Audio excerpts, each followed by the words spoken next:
Salut à toi Yogi, je suis très heureuse de te retrouver dans le cadre de la semaine du yoga dans l'éducation.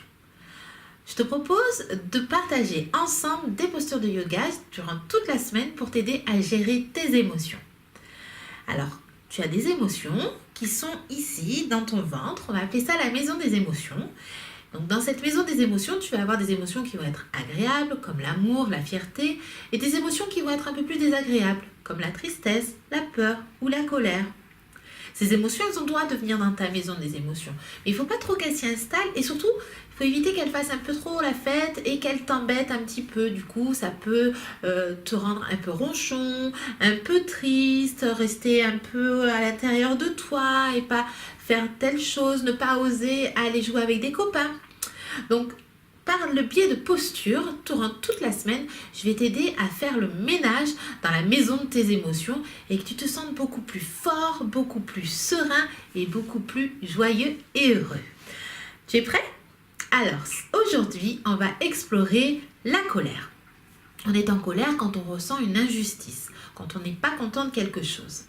Qu'est-ce qui se passe dans notre corps? C'est qu'on a c'est un petit peu tendu. On a envie de crier, de taper, de jeter des jouets, même ton jouet préféré. Alors pour éviter que la colère elle sorte de cette manière-là et de casser par exemple ton jouet préféré, on va voir ce qu'on peut faire et quelle posture de yoga tu vas pouvoir utiliser pour évacuer la colère, donc faire le ménage dans la maison de tes émotions et que la colère elle parte tranquillement et qu'ensuite tu te sens beaucoup plus apaisé. Alors est-ce que tu es prêt pour faire cette première posture de yoga? Allez, on y va. On va commencer par la posture du bûcheron. Tu sais ce que c'est qu'un bûcheron? Le bûcheron, c'est la personne qui coupe les arbres. Et le bûcheron utilise une hache pour couper les arbres. Et donc on va s'imaginer être un bûcheron. Et on va devoir porter une hache. Donc on va toujours imaginer, bien sûr, qu'on va porter une hache. Donc, il va falloir avoir beaucoup de force et d'énergie pour porter cette hache lourde et la monter tout en haut de ta tête. Ok?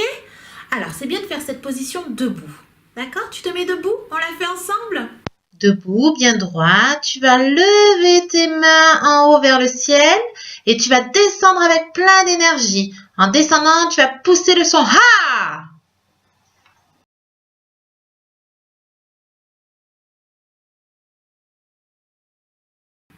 Alors, tu as vu comme c'est très très simple. Donc, la prochaine fois que tu ressens un petit peu de contrariété, tu sens que ton corps commence à être tendu, que tu as envie de crier, de frapper. Donc, au lieu de faire mal à quelqu'un ou à toi, de jeter ton jouet préféré, hop, la posture du yoga. On lève les bras bien haut et bien ce son. Ha! Ha! Et tu relâches tout. Un bon nettoyage dans ta maison qui te permettra d'être beaucoup plus détendu et de faire passer la colère. Elle a le droit d'être là, mais elle passe, elle t'embête pas et n'embête pas toutes les personnes autour de toi. Ok? Allez, on se retrouve demain pour une nouvelle posture et une nouvelle émotion. À très bientôt. Namasté. Retrouvez-moi tous les troisièmes samedis de chaque mois au Petit Studio à Aix-en-Provence pour les ateliers Mon Moment Magique. Des ateliers bien-être pour vos enfants où l'on voit ensemble des postures de yoga.